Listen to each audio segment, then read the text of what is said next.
tout le monde, bienvenue dans cette... Pourquoi je crie? Hello tout le monde, bienvenue dans cette nouvelle vidéo. C'est avec ce temps magnifique que nous démarrons cette nouvelle journée. C'est incroyable comme il fait beau. Et oui. Et donc là il est... Déjà quel jour on est? Oh, je vais réveiller. Nous sommes mardi 5 juin. Et il est très exactement 6h45. Et là vous dites mais qu'est-ce qu'elle fait dehors à 6h45 sous la pluie? Eh ben j'ai décidé d'aller faire des sprints. Voilà. Ouais, parce qu'il est temps de passer aux choses sérieuses. Et que pour passer aux choses sérieuses, les sprints sont une excellente solution. Et à mon avis ça va être un petit peu chaud. Ça fait longtemps que j'ai pas fait de sprint et que c'est ultra dur pour moi, hein. Vous savez que j'ai horreur de courir surtout à une heure pareille et que les sprints sont quand même assez violents. Donc c'est parti en route pour la salle et après je vous emmène évidemment avec moi pour une nouvelle journée dans mon assiette. Bon, par contre j'avais pas du tout anticipé les méga courbatures aux fesses de ma séance d'hier, donc à mon avis ça va être super chaud.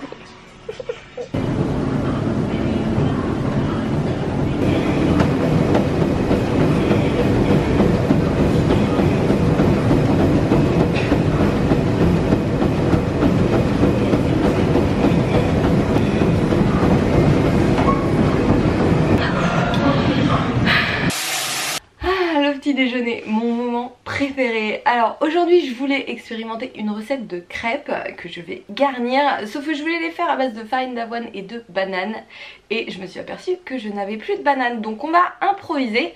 Je vais utiliser tout simplement la recette de mon Vegelicious numéro 1 qui est une recette salée, une recette d'omelette, et au lieu de la faire salée je vais la faire sucrée, donc écoutez, on va essayer et on va voir ce que ça donne.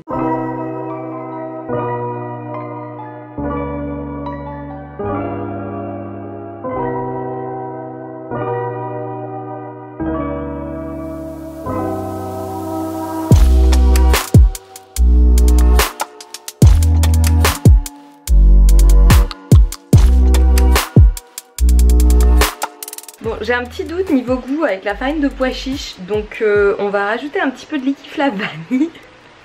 J'espère vraiment que ce sera bon. Alors évidemment si vous n'avez pas de liquiflave, utilisez de l'arôme vanille, hein, ça marche très très bien.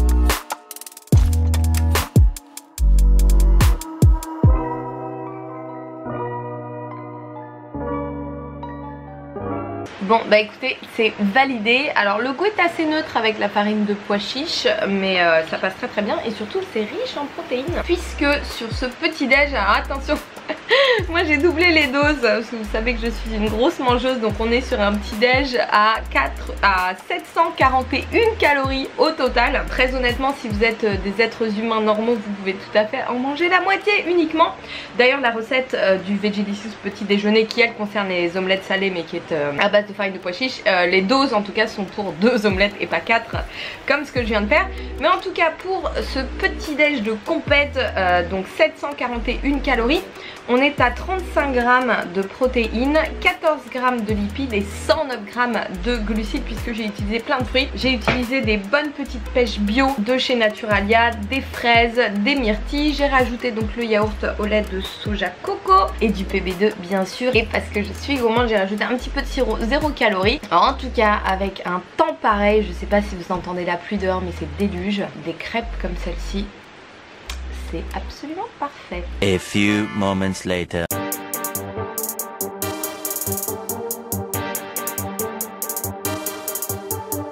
Petite séance push-pull pour ce training avec des mouvements somme toute assez basiques. Donc sur cette séance, je fais tout en superset, ce qui signifie qu'un groupe musculaire travaille lorsque l'autre récupère et ensuite j'inverse. Donc j'ai commencé par un superset de traction et de développé militaire. Lorsque je travaille le dos, je fais quasiment toujours des tractions, déjà pour me challenger et parce que je trouve le recrutement musculaire bien plus global que sur des machines guidées, donc incontournable de mes séances dos, les tractions évidemment. Je fais 8 à 10 tractions, en gros je vais jusqu'à l'échec en cherchant à garder une technique propre et j'enchaîne ensuite avec le développé militaire, 10 répétitions, ensuite environ 2 minutes de récupération et je reprends évidemment avec les tractions suivies de développé militaire. Donc en tout je fais 4 tours. J'en profite pour vous rappeler que vous pouvez utiliser des bandes élastiques pour faire vos tractions, ça vous permettra de progresser beaucoup plus efficacement que si vous utilisez des machines guidées. Donc n'hésitez pas à investir dans ce petit matériel qui vous suivra partout et sera un excellent allié de vos séances d'entraînement.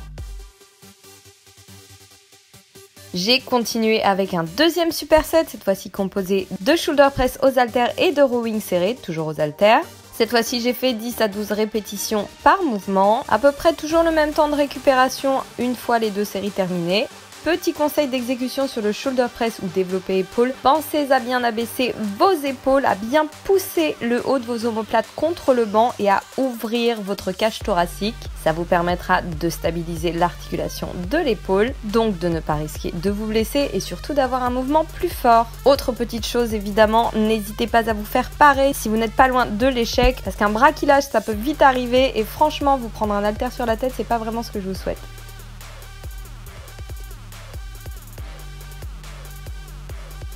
Pour le rowing aux haltères serrés, gros focus sur les fixateurs d'omoplate. On fait bien attention à garder les épaules en arrière et la tête dans le prolongement du dos. J'ai fait encore une fois 4 tours au total avant de passer au petit circuit suivant. Encore une fois composé d'un superset push et pull et d'abdominaux en récupération active. Donc le premier mouvement est cette fois-ci du rowing écarté toujours aux haltères sur banc incliné. Cette fois-ci le focus sera un peu plus sur l'arrière de l'épaule et le haut du dos. J'ai enchaîné ensuite avec des pompes triceps sur banc, ce qui est un petit peu plus facile, donc n'hésitez pas à travailler sur banc si vous avez des difficultés à faire les pompes triceps ou si vos muscles sont déjà fatigués par les mouvements que vous avez fait précédemment.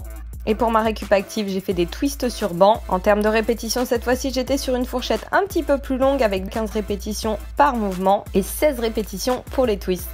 Pour ce circuit, j'ai fait 3 tours. J'ai terminé avec un peu d'isolation biceps-triceps avec du biceps curl pour lequel j'ai dû décharger en cours de route afin de pouvoir garder un mouvement propre mais d'aller au bout de mon effort. Parce que même si de temps en temps on peut un petit peu tricher sur les répétitions, la forme de votre mouvement doit rester la plus propre possible. Ça vous permettra tout simplement de garder une meilleure tension musculaire et surtout d'éviter tout risque de blessure. Donc après avoir fait 15 répétitions de biceps curl, je suis passée sur un des meilleurs mouvements à mon avis d'isolation du muscle triceps puisqu'il permet une contraction totale des 3 faisceaux du triceps, le kickback aux haltères. Alors pourquoi? Tout simplement parce que ce mouvement induit une extension du coude mais également une rétropulsion statique de l'épaule. Donc le triceps est totalement recruté en contraction. C'est d'ailleurs pour ça qu'il est très difficile de charger sur ce mouvement. D'ailleurs ça n'a absolument aucun intérêt. Focalisez sur la hauteur de vos coudes et surtout la stabilité de votre dos et de vos bras puisque seul l'avant-bras doit bouger. Pour le curl comme pour le kickback, j'ai fait des séries de 15 répétitions en superset. Cette fois-ci sans récupérer et j'ai fait 4 tours au total. J'ai fini ma séance avec un petit peu d'abdominaux. Ce mouvement, je l'ai découvert sur la chaîne d'Atlin X. Je ne sais pas si vous connaissez. C'est à mon avis une des meilleures chaînes fitness de YouTube. Enfin, une des meilleures chaînes fitness tout court. Si vous parlez anglais, je vous recommande fortement d'aller jeter un œil. Et d'ailleurs, même si vous ne parlez pas anglais, eh ben, c'est le moment de vous y mettre. Donc, ce mouvement est excellent pour recruter les obliques et permet en même temps le renforcement des stabilisateurs d'épaule. Je l'ai couplé avec un Mountain Climber dynamique pour faire monter ma fréquence cardiaque. J'ai fait 3 tours au total avec un petit peu de swimmer en récupération active entre chaque set que je n'ai pas filmé, mais ce mouvement vous pouvez le retrouver assez régulièrement dans mes vidéos YouTube. N'hésitez pas à tester ce mouvement pour les obliques et laissez-moi un petit commentaire pour me dire ce que vous en avez pensé. De retour dans ma petite cuisine, cette fois-ci il est l'heure de déjeuner. Donc là aujourd'hui je vous montre une recette, bon déjà qui est trop bonne, je pense qu'il y en a beaucoup à qui ça va faire plaisir. Et en plus qui est super simple à faire, qui est rapide et qui est 10 fois plus diète que celle que vous pouvez notamment commander. Puisque je vais faire des petits maquis. Donc vous allez voir c'est simplissime, d'ailleurs il y en a 4 recettes différentes dans mon Vegelicious basique. Aujourd'hui j'ai pris un petit peu ce que j'avais sous la main. Donc j'ai, alors le riz, très important évidemment, je n'utilise pas de riz blanc. J'ai pris tout simplement du trio de riz complet qui est très bon, dont l'index glycémique est beaucoup plus bas, plus riche en protéines. Et plutôt que de mettre du sucre comme le riz qu'on retrouve dans les sushis, les makis, j'ai juste rajouté une cuillère de vinaigre de riz et c'est parfait. Et en fait si vous voulez qu'il colle un petit peu, vous le faites cuire un petit peu plus longtemps et il n'y a aucun souci, ça marche très bien. Donc voilà, vous pouvez utiliser le riz que vous voulez et ce sera bien meilleur pour votre shape. On a de la mangue, du chou rouge, des carottes, de la sauce sriracha, mes petites feuilles d'algues qui se trouvent à peu près partout. On a du tofu fumé. Alors le tofu là je l'ai pas fait mariner, j'ai vraiment voulu aller vite, donc j'ai pris ce tofu fumé qui est très bon, du concombre et de l'avocat et vous allez voir comme c'est simplissime. Alors on a souvent tendance à se dire ouais moi je mange des sushis parce que c'est diète, comment? Non, alors les sushis c'est absolument pas diète. Le riz qui est utilisé a un index glycémique super élevé, il rajoute du sucre dedans. En plus certains d'entre vous mangent leur sushi, leur maki avec de la sauce sucrée, donc ça n'aide pas. Il suffit que vous rajoutiez des ingrédients super riches et notamment les poissons gras qu'on retrouve très fréquemment dans ces trucs là. Puis en plus maintenant, enfin si vous allez chez Planète Sushi par exemple, ou un petit peu partout, vous avez les California, enfin vous avez plein de trucs, les tempura, vous avez des maki tempura, c'est bon hein, c'est très bon, mais n'allez pas croire que c'est diète, surtout qu'en général on en mange beaucoup. Donc là voilà, je vous montre une version plus légère, 100% végétale et très bonne. Donc je vais commencer par prendre ma petite feuille d'algue, ça pue à mort. Je l'étale sur ma natte, c'est indispensable hein, la natte pour faire vos maquis, ça aide énormément. Je mets bien ma feuille d'algue bord à bord avec la natte de bambou. Voilà. Je vais commencer tout simplement par étaler à peu près 150 g de riz. Donc encore une fois, le meal prep est la clé. J'ai préparé mon riz hier avant d'aller me coucher pour être sûre de ne pas avoir à le faire aujourd'hui. Je l'ai préparé en préparant mon dîner, donc ça m'a pas fait perdre de temps du tout. Donc j'étale le riz sur les 3/4 de la feuille puisqu'il en faudra un petit morceau de libre pour refermer le maquis. Voilà. Donc maintenant je vais étaler mes ingrédients. Alors ça il n'y a pas forcément d'ordre. Je vais commencer avec le concombre. Donc les ingrédients on les met sur le premier tiers. Du maquis ouvert. Vous essayez de faire bien tomber les ingrédients bord à bord, ce sera plus joli. Un petit trait de sauce sriracha. Je rajoute la carotte. Alors ça comme je vous l'avais dit dans un de mes précédents vlogs, c'est un de mes snacks préférés la carotte. Et prenez des carottes de bonne qualité, c'est tellement bon, c'est sucré, c'est croquant, je sais pas, moi je suis, voilà. Qui est fan de carottes par ici? Bon en plus ça rend aimable. On va rajouter un petit peu de chou rouge. Non, moi j'en mets vraiment partout du chou rouge en fait. Tofu. Tac. On rajoute de la mangue. Alors pareil, dans mon Vegelicious je vous donne plein de petites astuces, notamment sur comment couper la mangue, débiter un avocat facilement, donc voilà. Parce que plus c'est facile, mieux c'est. Oh, du gomasio. Alors ça, le gomasio c'est un de mes condiments préférés, graines de sésame grillées et sel. Et il ne me reste plus qu'à rouler mon petit maquis. Je vais tout simplement rouler la natte en retenant bien les ingrédients. Et voilà. Donc là on presse bien. Hop, on tire un petit peu la natte pour bien compresser les ingrédients. Je retire la natte. Je continue à rouler. Et étape finale. J'humidifie la feuille d'algue. Voilà. Et je roule. Amazing. Voilà, après vous pouvez un petit peu presser comme ça votre maquis. Et il est prêt.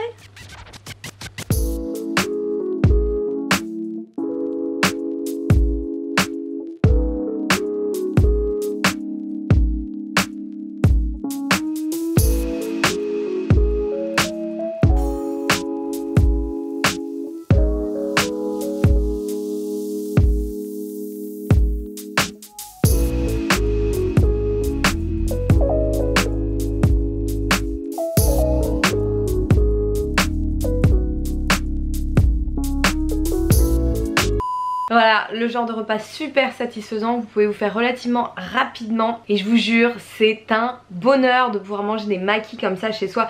Moi c'est le genre de choses, l'année dernière encore, je me disais mais jamais je mangerai de maquis de ma vie, c'était interdit. Bah ça c'était avant. Et niveau macro, on est à peu près à... Je vais prendre les maquis au tofu du Vegelicious parce qu'on était à peu près sur quelque chose comme ça.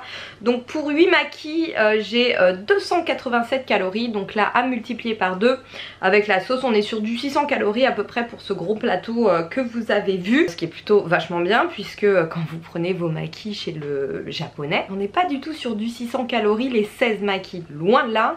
Et par contre niveau goût, je vous garantis que vous n'y perdez pas du tout au change. Donc testez, dites-moi dans vos commentaires ce que vous en pensez et dites-moi si vous êtes fan de maquis comme moi. Et justement pour revenir sur le Vegelicious, je vous montre un petit peu à quoi ça ressemble. Moi je l'ai téléchargé sur mon téléphone puisqu'il donc il s'agit d'un e-book, un e-book de plus de 200 pages, il y a 225 pages au total. Donc vous l'avez hop là. Voilà, vous pouvez le charger sur votre ordi, votre téléphone, votre tablette. Moi je le mets sur mon téléphone parce que c'est vachement pratique de pouvoir avoir mes recettes tout le temps sous la main. Et pour qu'il soit le plus pratique possible à utiliser, j'ai fait en fait une table des matières interactive. Donc où que vous appuyez, ça va vous balancer sur la recette correspondante. Donc ça c'est plutôt pas mal. Pareil pour tous les liens qui sont dans le book, j'ai vraiment voulu qu'il soit le plus simple possible à utiliser pour vous. Et je vous dis, le mieux c'est de le mettre sur votre téléphone, comme ça vous l'avez sous la main. Tout simplement. Et je voulais vous dire d'ailleurs que je suis extrêmement touchée par vos retours depuis le lancement du Vegelicious parce que vous êtes incroyable. Alors déjà je suis super contente qu'il vous plaise autant. D'ailleurs j'ai hâte de voir vos petites recettes. J'espère que vous allez les partager sur le groupe privé. N'oubliez pas que si vous avez l'un des Vegelicious ou un de mes programmes, vous avez accès bien sûr au groupe privé. Il y a déjà beaucoup de personnes qui partagent plein de bonnes petites recettes et je peux vous dire que quand je viens parler avec vous, à chaque fois vous me donnez faim. Donc là allez-y, postez vos recettes. Pareil sur Instagram, n'hésitez pas à me taguer. Et merci, vous êtes absolument géniaux. Sans vous honnêtement, je sais pas si j'aurais eu le courage d'aller jusqu'au bout parce que ça a été vraiment un travail colossal, d'autant plus que je l'ai fait sur une durée relativement courte parce que je voulais le sortir le plus vite possible. Je trouvais qu'il manquait un book comme ça sur du végétal avec des recettes super gourmandes et entièrement végétales et surtout qui contiennent les informations sur les questions que tout le monde se pose, notamment la digestion, le soja, le micro-ondes c'est bien, c'est pas bien, les huiles c'est bien, c'est pas bien. Bah là je fais un petit peu le point sur tout. Donc évidemment si ça vous intéresse et que vous ne l'avez pas encore, je vous mets le lien en barre de description. Et pour tous les autres, allez-y, partagez vos recettes et merci de m'avoir fait confiance. J'espère vraiment que vous allez vous régaler. Ah oui, et pour vous remercier de votre confiance, pour vous remercier de me suivre, je suis en train de vous écrire un mini guide pour trouver votre équilibre alimentaire, pour voir un petit peu plus clair au niveau de votre alimentation. Donc là c'est pareil, je vais essayer de le finir assez rapidement, je vous tiendrai au courant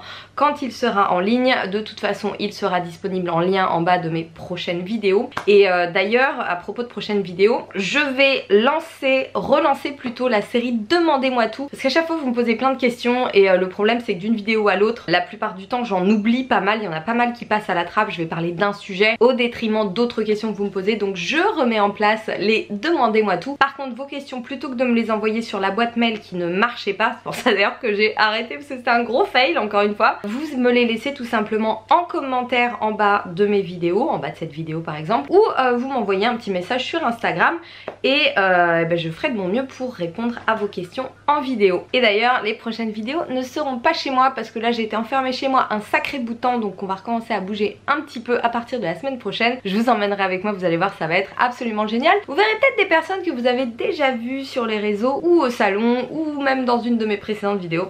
Je vous en dis pas plus, vous verrez bien. Et ça c'est mon petit sétan qui cuit pour ce soir, comme ça j'aurais pas besoin de le faire. Bon là, après avoir bossé comme une dingue pendant des mois et pas du tout avoir pris soin de moi, il était temps d'avoir un peu de me time.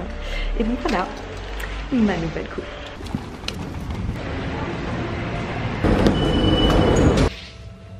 Bon, ça fait du bien d'être une fille là, franchement, mais j'en pouvais plus. J'avais besoin de me faire bichonner. La coiffeuse, quand elle m'a fait un massage au crâne, j'ai pris mon pied. Voilà. Bref, nous sommes donc le soir et donc il est temps de manger. Je vais donc me préparer un petit dîner et ce petit dîner sera un bowl tout simplement, ce que je me fais assez le plus fréquemment en général. Je prends ce que j'ai dans mon frigo, je prends ce que j'ai sous la main et je mélange tout et en général Bon, toujours en fait. C'est vachement bon. Donc ce soir nous avons du chou rouge braisé, un truc que j'adore, que j'ai partagé dans une de mes précédentes vidéos avec vous, qui est aussi dans le Vegelicious numéro 2 avec les macros et toutes les instructions. C'est trop bon, ça c'est un de mes ingrédients préférés pour les Buddha Bowls. Nous avons ici des petites patates douces que j'ai juste fait cuire avec mon petit Tupperware vapeur au micro-ondes. Je vais les assaisonner avant de les mettre dans le Buddha Bowl. J'ai un quart d'avocat pour les bons lipides, du seitan maison que je vais juste faire sauter. Je pense que je vais réutiliser cette poêle là. Donc seitan maison pareil, je vous ai partagé la recette dans une de mes précédentes vidéos de la salade. Ça c'est de la laitue sucrine, j'aime beaucoup, ça croque, elle est trop bonne. Une petite sauce que j'ai faite avec du yaourt soja, j'ai mis 100 g de yaourt de soja coco, 10 g de sauce tahini, une petite gousse d'ail pressé, un demi citron pressé, donc ça équivaut à une cuillère à soupe de jus de citron, une cuillère à café de zeste de citron, sel, poivre, et voilà. Donc ça c'est parfait pour accompagner les patates douces, c'est trop bon. Et bah voilà, c'est tout simple. Donc je les fais sauter avec un tout petit peu de sauce soja, un petit peu de vinaigre balsamique, et on va dresser tout ça.